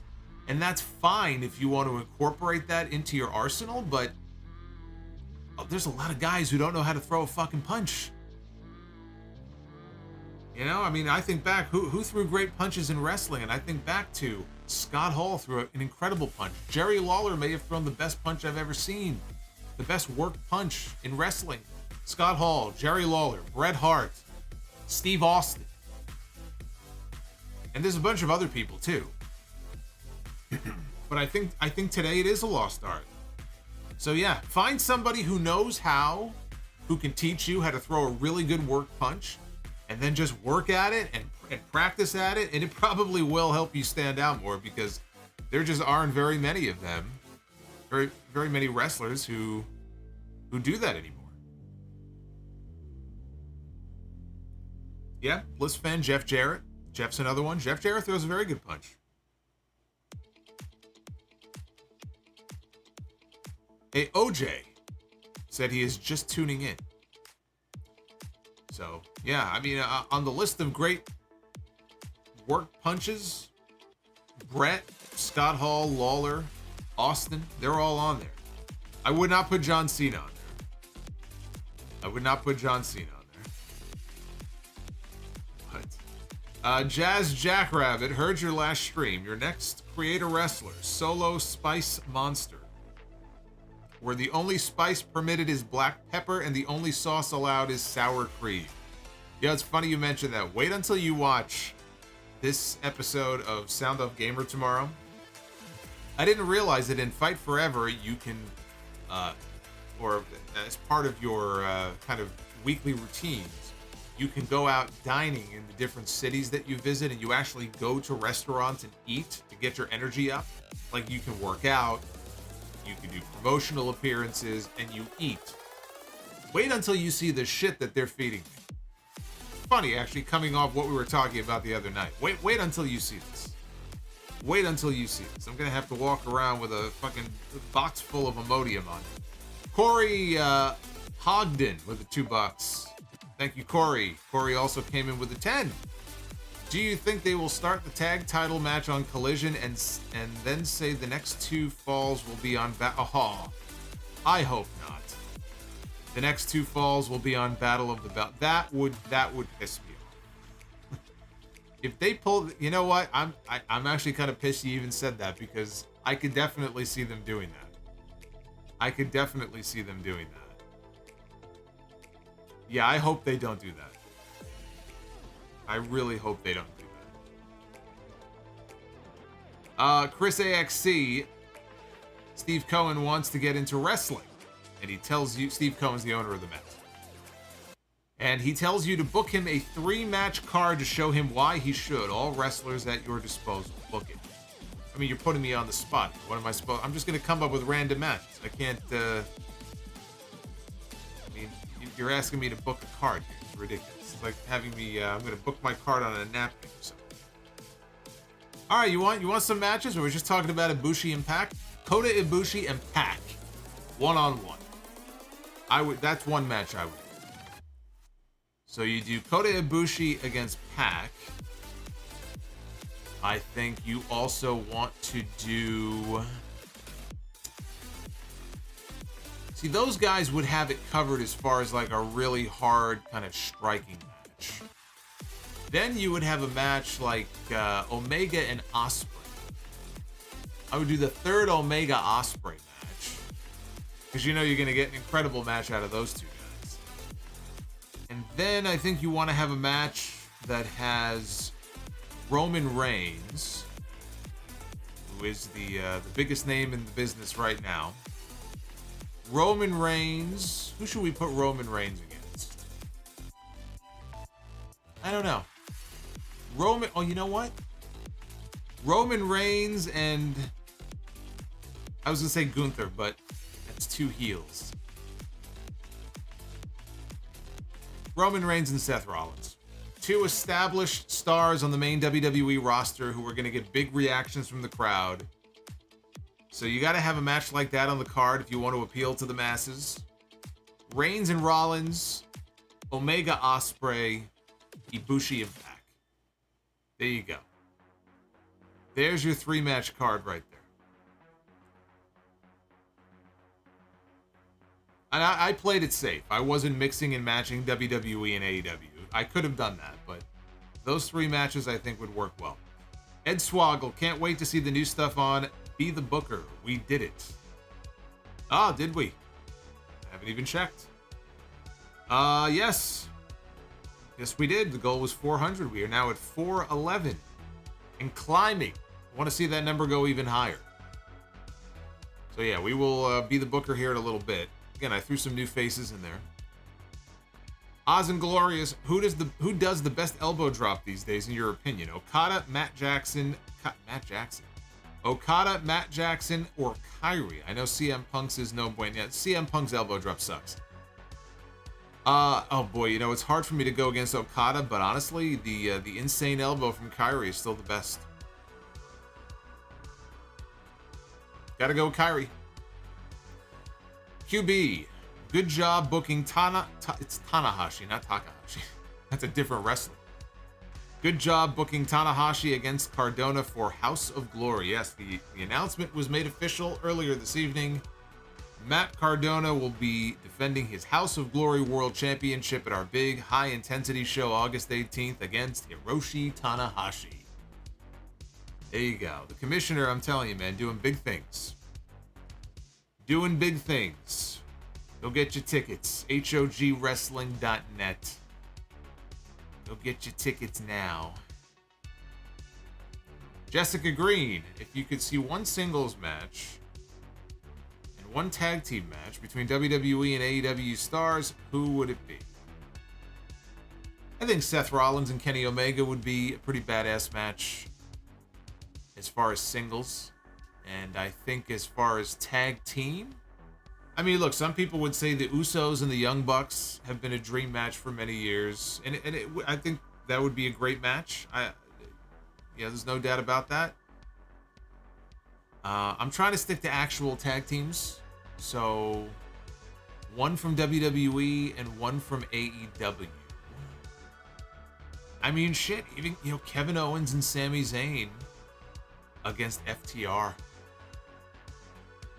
Kevin Owens and Sami Zayn against Jay White and Juice Robinson. Either one of those. I would go Kevin Owens and Sami Zayn against FTR. That would be an incredible match. Juan Ocampo, Kenny Olivier on the mic is no bueno. In ring, 5 stars. And Todd Warner. Will you discuss Warner Brothers Discovery wanting more AEW pay-per-views, apparently? I will talk more about that on the podcast on Sunday. It's pretty clear, if that's true, it's pretty clear what that's indicative of. Because just ask yourself the question, why would Warner Brothers Discovery give a shit about AEW doing more pay-per-views? Unless they're not pay-per-views. Think. We'll talk more about that on Sunday. EJ Slemp, thoughts on the Mets playing the Phillies next year in London? I think that's actually very cool. What a trip that would be, huh? We don't go to All In, but we go watch the Mets and the Phillies play. I don't know. I've never been to Europe. I've never been to London or anywhere in Europe. I really would love to go to Italy. I hear nothing but great things about Italy and Greece. Of course, that would require me to go on a vacation, which it would pull me away from my duties here. So that's probably not going to happen, but I think it's cool. I think it's cool. All right. So we're all caught up on your super chats. The Be the Booker goal tonight was 400, and you guys came through in a big way. We are currently at 414. So without any further ado, let us break into the new and improved and updated Be the Booker. Ladies and gentlemen, it is now time to Be the Booker. It is time. Oh, yes, it is. To be the Booker. Justin says London is a blast and you would love it. I am trying to move to Italy because it is laid back and lovely. Yeah, I hear nothing but great things about Italy. Greece, you know, the thing I hear about Greece a lot is about the beaches. How Greek beaches are some of the best in the world. All right. We are going to kick things off with the men's Be the Booker. Again, I've made some changes, so we'll see if we land on any of those new ones. Take this thing for a spin. Justin says, if we still land on Bertha Faye, I am firing the boy. Well, you don't have to worry about Bertha Faye anymore. Bertha Faye has been fired. Bertha Faye is no longer on the roster. All right, here we go. We begin with MDK Nick Gage. The bank-robbing Nick Gage, former GCW champion. All right. We got Nick Gage, the pizza cutter guy. It will be pizza cutter guy one-on-one with Hunter Hearst Helmsley.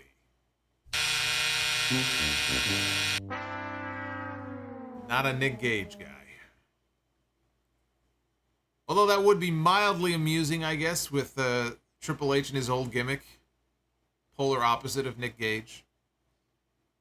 But yeah, I'm not a Nick Gage guy.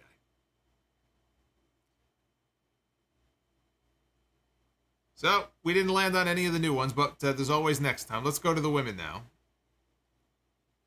Let's do late. That's right. I'm trying to book a main event here, people. I'm trying to book a main event. I'm trying to book some dream matches for you. That's not a dream match. That's a nightmare.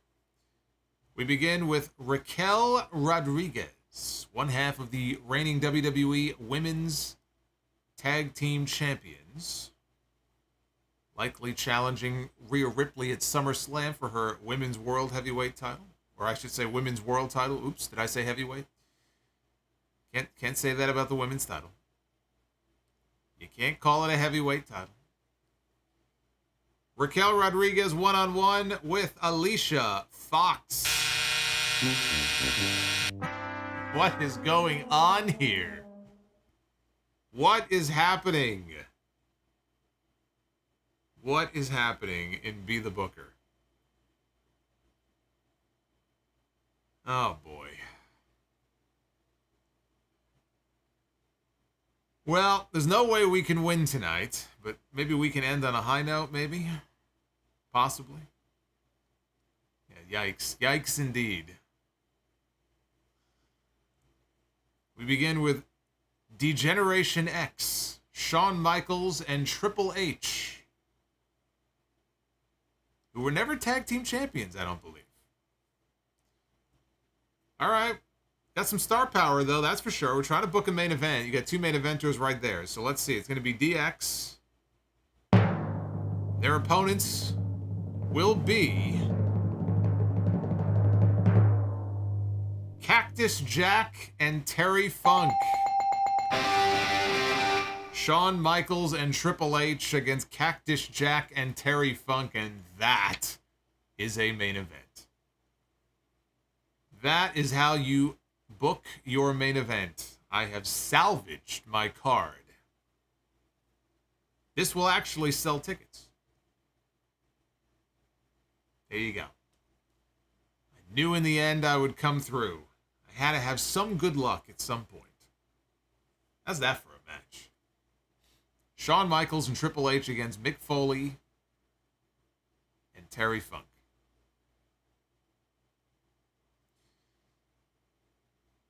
Magician Sapphire with the $10 super chat. When are we going to get Solomonster versus the Canadian Geese for the Van Wyck Invitational in Hague? They must pay for pooping on your car. I mean, you know, if they're going to pay, I'm not going to have them booked on our show. I would just pay somebody to shoot each one of them. That's the easiest thing to do. They'll be dealt with. They will be dealt with accordingly. Magician Sapphire also says Solomonster booking this Be the Booker like Vince McMahon. Yeah, well, They can't all be winners, unfortunately. But again, there are some new choices, some new options. Got rid of some poison pills that were in there. So we will have to wait until next time to see if we land on any of them. So we gained 10 new channel members tonight. We had some gifteds. So I want to thank you guys for that. I want to thank you for all the Super Chat love as well. You guys have made this a very fun stream. Hey, Dr. Scorpio says, so far, Women's Be the Booker has been awful in July. Yeah, it's been pretty bad. And I was kind of hoping with the changes I made that tonight would be the beginning of a new streak. It was a streak, all right. It was a bad streak. It was a bad streak. Nathan, no, I have not seen The Flash. Is that the Ezra Miller movie? I have not been to the movies in a very long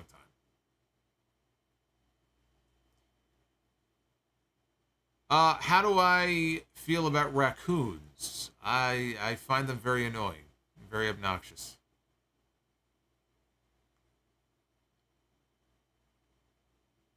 Were DX the tag team champions in 2009? I didn't think they held the titles. Maybe they did. Maybe they were the Raw tag team champions.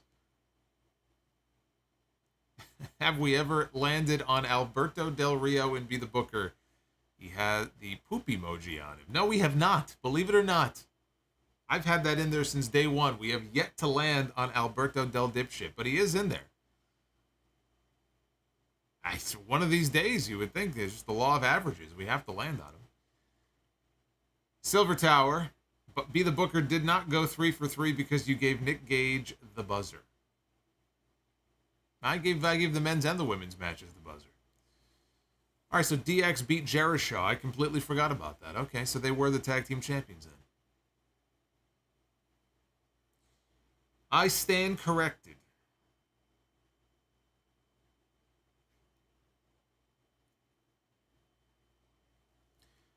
Liquid says, rest in peace, me and my raccoon family. Well, to be fair, I find a lot of people and a lot of things very obnoxious. There are a lot of things that annoy me. You know, we have possums here in Brooklyn, believe it or not. And I remember one day I was going there was a diner that used to be in the area. And you have to go up, it's like 3 or 4 steps before you open the door to go in. And I'm like walking towards the steps and I see, I could have sworn I saw something off to the side, like in the bushes. I didn't think anything of it. So I go in, and then when we're leaving at the end of the night, we're in that main area outside the diner, which is still enclosed, right? And I'm approaching the door, and what is standing outside the door? A fucking possum. And it wasn't moving very fast. Probably just had a big meal. Probably got scraps from out back. Like, what the hell is this? I didn't even know we had possums in this area, but apparently we do. And they go through people's garbage. I hate them too. You know what I don't hate though? You know what I like? A sloth. Sloths are very cute. I'm okay with sloths. But everything else basically just annoys me. I've never actually had an encounter with a raccoon.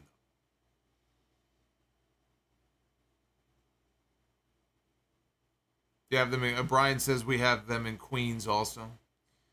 Yeah, a lot of possums.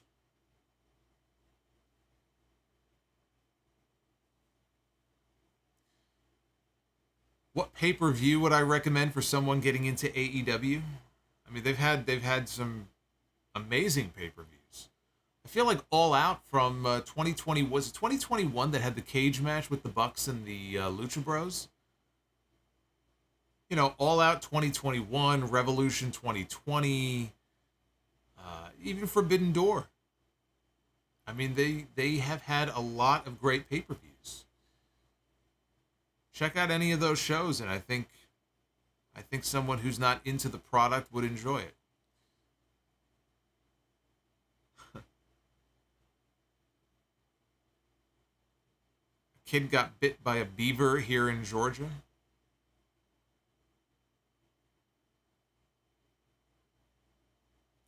Am I an X-Men fan? If so, who is my favorite X-Men character? The Thing. Michael Chiklis played the Thing in the live-action movie, so I always liked the Thing.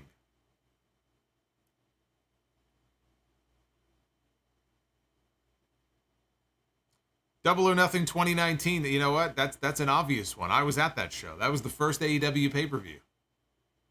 That's a great choice. That had the Cody and Dustin match. Cody and Dustin is still one of the best matches in AEW history. That was a bloodbath. I was in the third row for that show. That was a great show.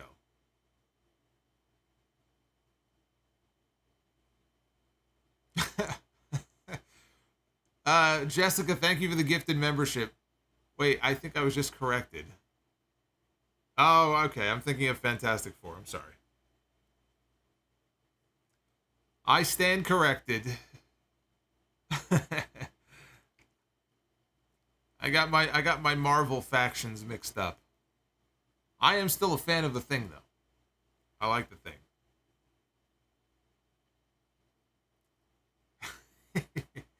all the people that get pissed at me when I confuse Star Wars and Star Trek are now upset that I confused Fantastic Four and the X-Men. It's almost like I may have done it on purpose, or did I? I don't know.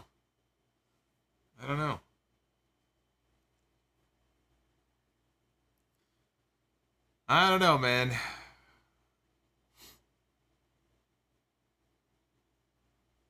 I always said Chewbacca was my favorite Star Trek character.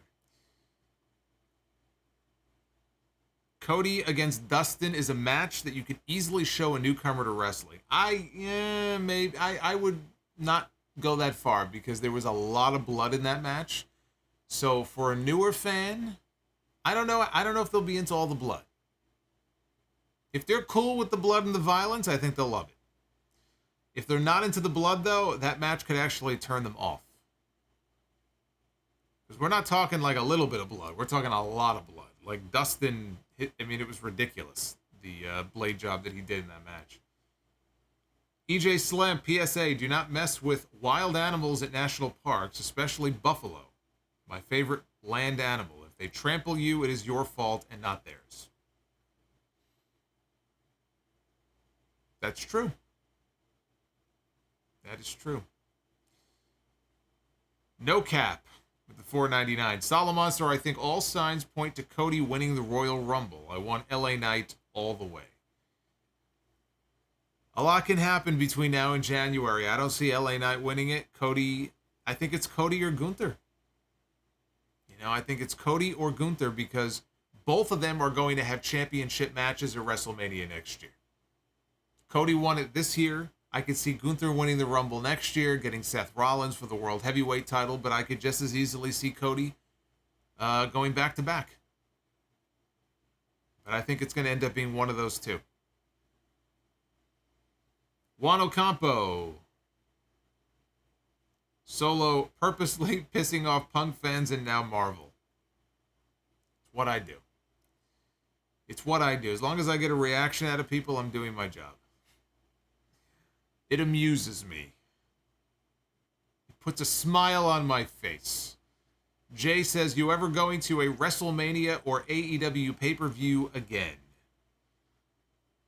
Probably at some point. Probably, yeah. I don't know when. I don't know when that'll be. It's, when was the last pay-per-view that I was at? The last pay-per-view. I mean, I was at... What was the last pay-per-view I was at?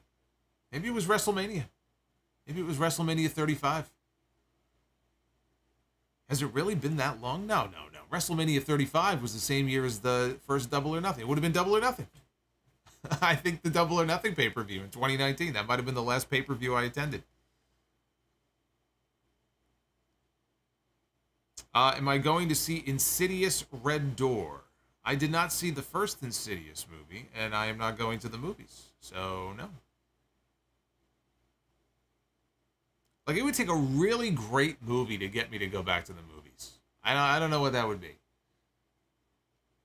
I don't know. No, I'm not planning on seeing it. Waiting for WrestleMania Las Vegas. There you go. There you go. If they bring WrestleMania back to Vegas and I get my buddies to go, I'll be there.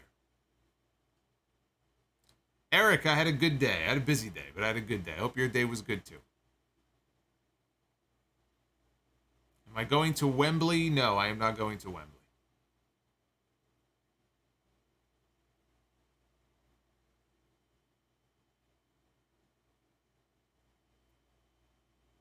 Was I a big fan of the Fett? No, I was more... Oh, you're talking Boba? Boba Fett? Silver Tower says, my favorite Star Wars character is Spock. Oh, see, me too. There you go. You say we have something in common. I love Spock. There you go. Princess Leia on the Starship Enterprise. Have I seen any of the Mission Impossible movies? I have not.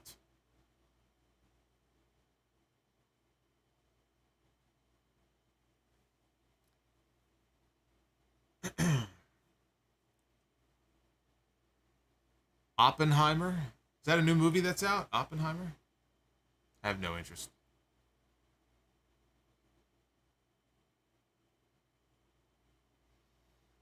I did see, by the way, the Emmy Award categories and nominations were released today. And I think it might be for Best Series. I think there's like 6 or 7 nominees. Succession is that show that everybody talks about. I'm sure it's great. I have not watched it. I probably should start watching it. But I have not seen Succession. There's another show called, is it Andor or Andar? Apparently it's some kind of Star Wars prequel series, so I'm sure I would be totally lost if I watched that. That's been getting a lot of praise. I can't comment on that. I can't comment on Last of the Dragon, but I can tell you that Yellow Jackets was nominated, Better Call Saul was nominated, and The Last of Us was nominated. I saw all 3 of those. Yellow Jackets is good.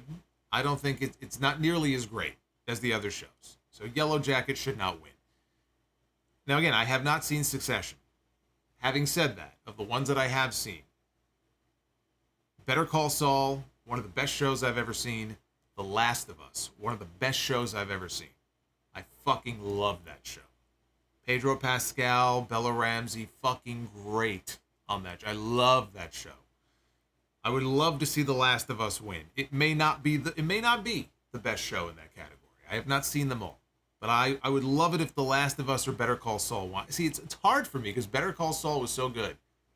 So good. I would love it if either one of those shows were to win.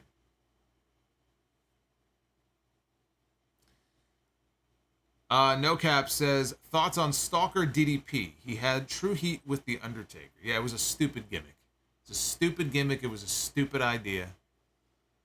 And it basically killed any chance of DDP having a real run in WWE.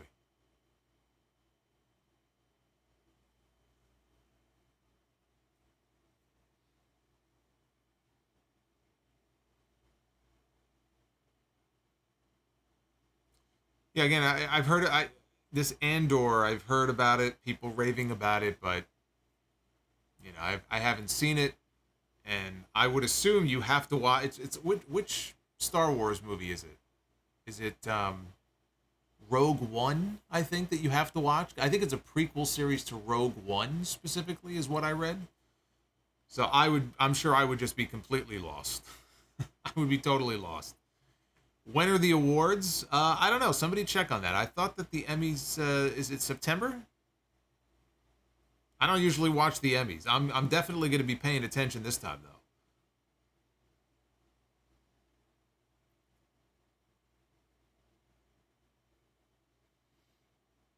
Oz and Glorious. Love The Last of Us, but if Better Call Saul, specifically Odenkirk and Rhea Seehorn, don't win Best Actor and Actress, I will be... I think Bella Ramsey should win for Best Actress, honestly. She was fantastic. She was... And you know what's great about her? Apparently, like, she just loves acting.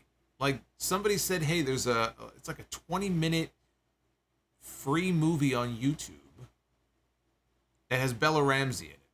So they sent me the link and I watched it. Again, it's short, but like, you know, here she is on this show, and then she's just doing these random things on YouTube. I knew nothing about her because I didn't watch the show from HBO.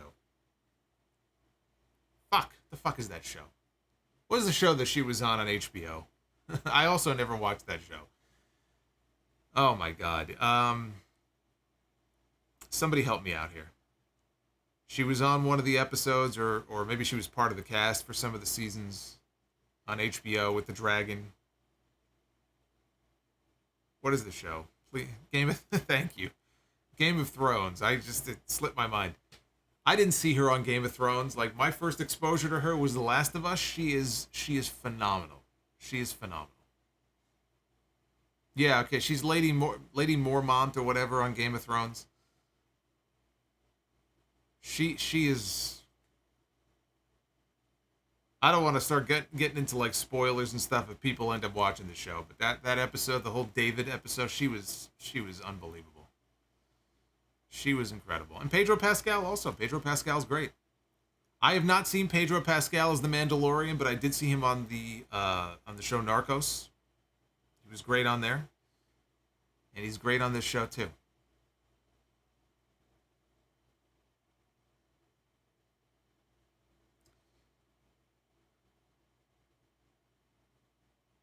So yeah, anyway, I don't know when the Emmys are. I thought maybe September, but I just saw that the nominations came out today, and I actually watched some of the shows that are in the best show category, and I said, it's got to be one of those two.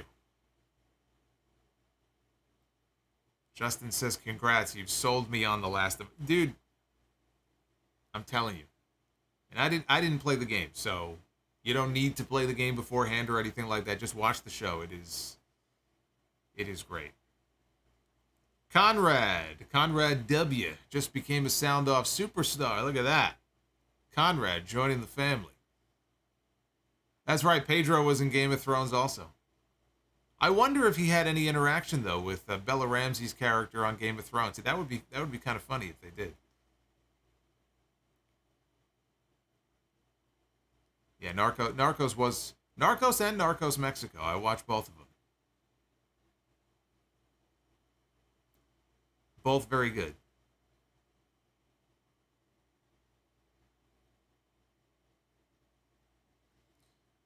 How many matches do I think will be on the SummerSlam card? I don't think Triple H is going to want to overload it with matches. I think probably he's going to want to keep it to no more. My guess would be he wants to keep it to no more than 7. 7 or 8, max. You know, it's not going to be a Forbidden Door situation where they try to get everybody on the show and there's 14 matches. I'm thinking 7 or 8 tops.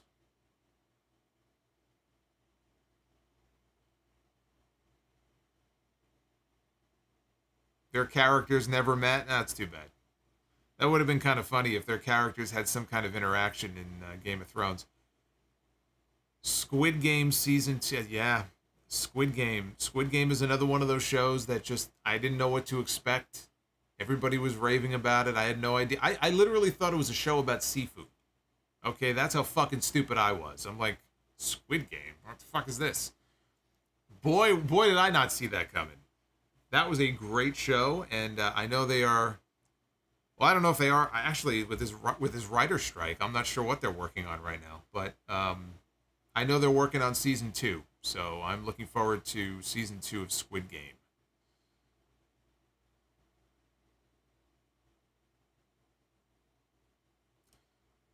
So Conrad W. just dropped a super chat. Just finished the Rampage and Dynamite tapings in Saskatoon. The crowd felt hot. How did it come across on TV? First ever TV show here in Saskatoon. That can't be true. Well, I mean, we're the night that Brett beat Flair for the belt, I mean, that didn't air on TV, but that was a television taping. So, I mean, they've done wrestling television shows from there before. Maybe not live. Maybe that's what he's talking about. I thought the crowd tonight was actually pretty good. The crowd was pretty loud. I assume the Athena match with Willow took place. I know they were waiting to make sure that Willow was cleared, so I assume the match took place then. I hope.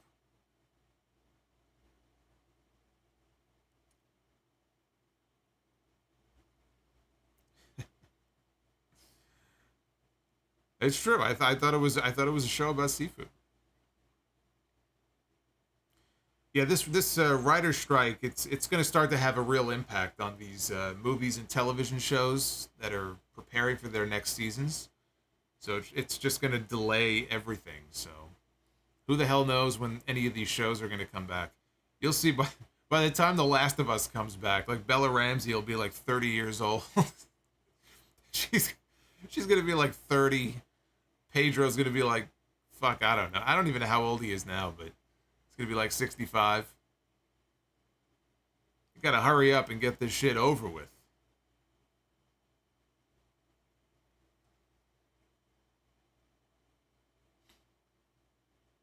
Ah, you know, I still haven't seen The Batman. That's right. That's too bad. I hear it's 3 hours long. That's a shame. That's a shame. Hey, look who it is, everybody. It's Silver Tower. Too sweet to be sour. It's Silver Tower. With 5 gifted channel memberships. Wally Walls just became a member thanks to Silver Tower, as did Pat Crow and Justin S. and James Howell.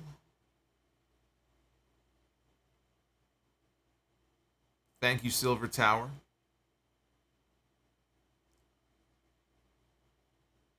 The Winston Slip has been a member for 8 months, and he has a question. He's a little upset. All due respect to the 8 people in Saskatoon, but how did they get a show and the people of Vancouver did not? That's a question you got to ask Tony Khan. I have no idea. I have no idea what went into their selection of these different... Yeah, they were in Regina the other week, and, you know, didn't have a lot of people that were there. I think they ended up with like 2,500 people. I don't know. It could just be based on availability of some of these venues. I'm not sure what went into the booking of certain places on this Canadian tour.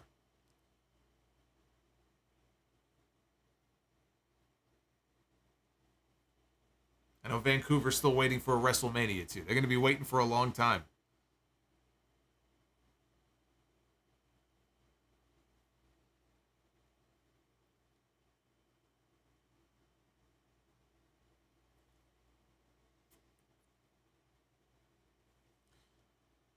JanSport book bags with a $1.99 super. I got myself one of those.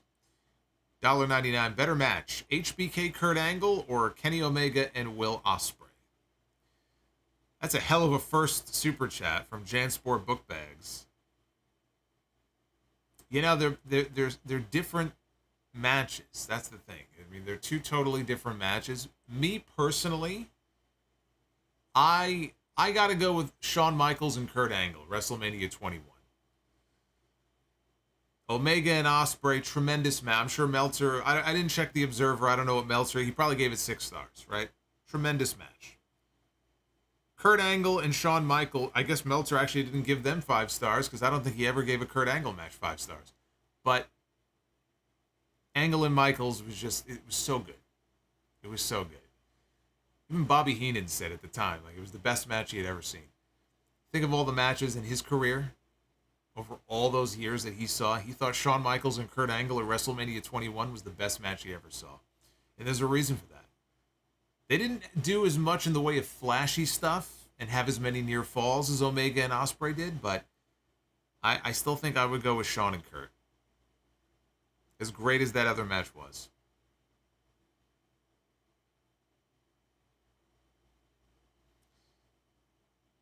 And Justin Glasner. Tony Khan needs to run Balzac and Vancouver next time. He'll probably run Balzac before he runs Vancouver.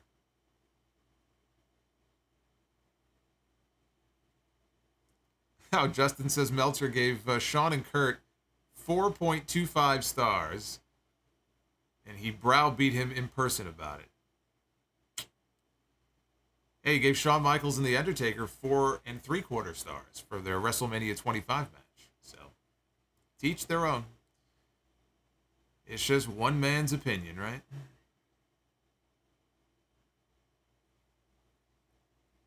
Devin from NJ has been a channel member. Holy shit, 26 straight months. Are there any moments in wrestling history where Solomonster was marking out in front of the TV? Of course. Of course. You know, when Stone Cold drove the Zamboni down to the ring and moved the ring 6 inches and dove off and tackled Vince McMahon, I was marking out. There were a lot of moments like that during the whole Monday Night War period. When the old Stone Cold came back to help Team WWF against the Alliance.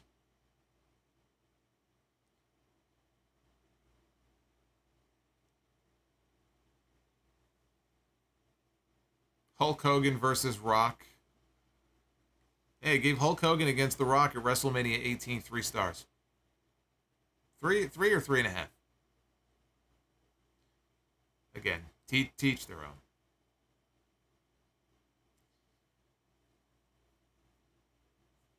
How do you not give Taker and Michaels at WrestleMania 25 5-star? I think he said that it was because of the cameraman spot, you know, the botch where the Undertaker almost died.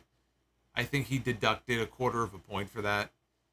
In the end, though, honestly, I felt like it added to the drama of the match because, I mean, you didn't think he was going to be able to recover from that. And he made it back into the ring, I think, at like 9.5. So I actually think in the end it added to the match.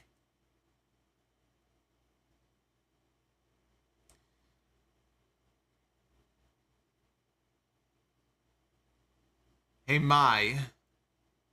I'm going to abbreviate your name here. Mai, with the $1.99, wants to know Eddie HBK or HBK AJ Styles. I would go. Oh boy, that's a good one. I would have to go HBK and AJ. Talking like Prime AJ. Shawn Michaels and AJ Styles, I would go with.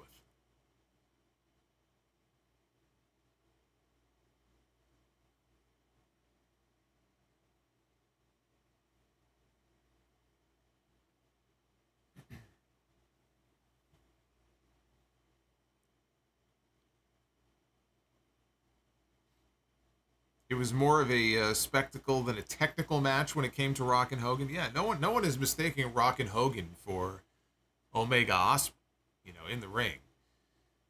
But you take everything into account, right? You take the match itself, you take the setting, you take the crowd, you take the emotion, you take the story of the match, you put it all together, and you get the total package.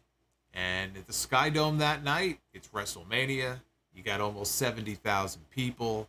You got this interesting crowd dynamic with them cheering for Hogan over Rock, and they're playing into it.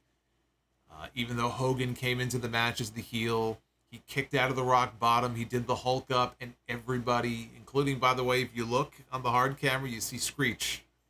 You see the late Dustin Diamond in there. Even he's marking out. I got news for you. I was marking out watching that at home. And it's just fantastic theater. Five-star spectacle of a match. That, you know, people sometimes ask me, is there a match that you wish you could have been live in the crowd for? And I've told people as far as shows, I wish I was at the first ECW One Night Stand at the Hammerstein, because I mean, I've been to the Hammerstein since then so many times for like Ring of Honor shows in the past. It's like, why the hell didn't I go to that show? I'm like, to this day, I'm kicking myself for it. In terms of matches, Rock Hogan at WrestleMania 18 would be at or near the top of the list of matches I wish I could have been there live for. It's just, it would have been an incredible atmosphere.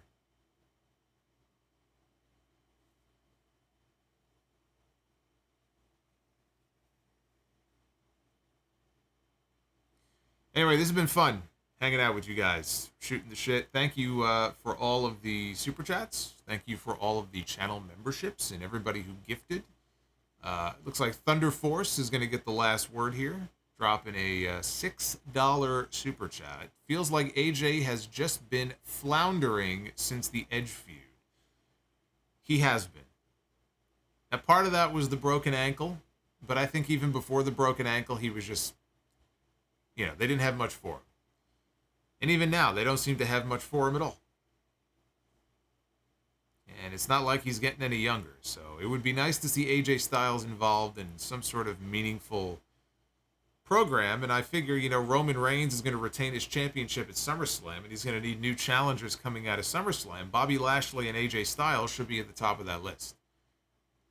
Those are two guys that during this Tribal Chief run that he's been on, he has not worked with. I mean, you can probably clear the rest of the year just by having him work with those two guys alone.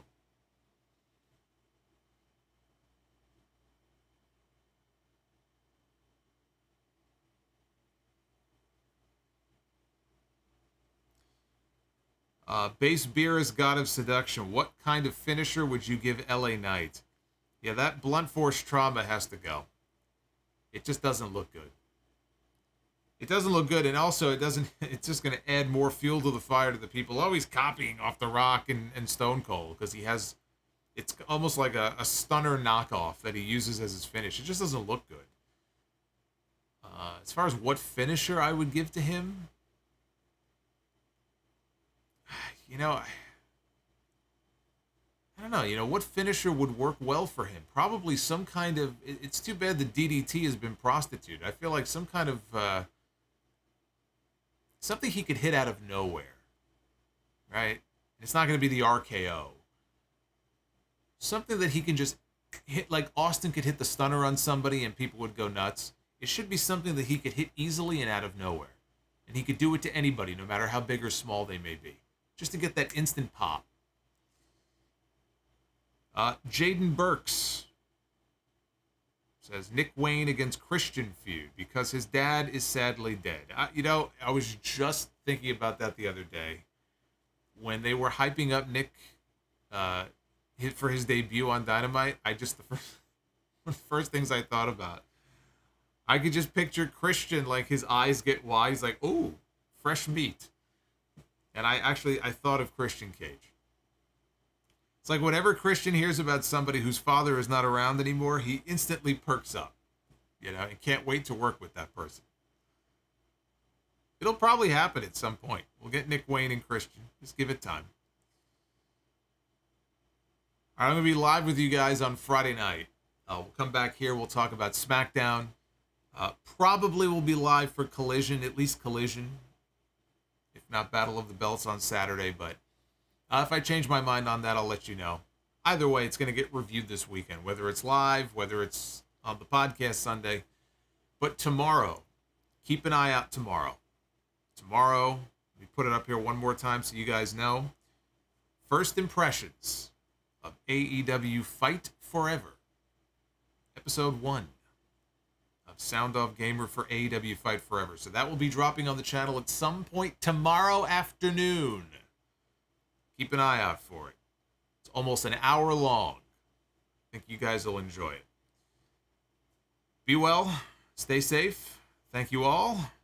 And we'll do it all over again Friday night for SmackDown. Until then, take care, guys.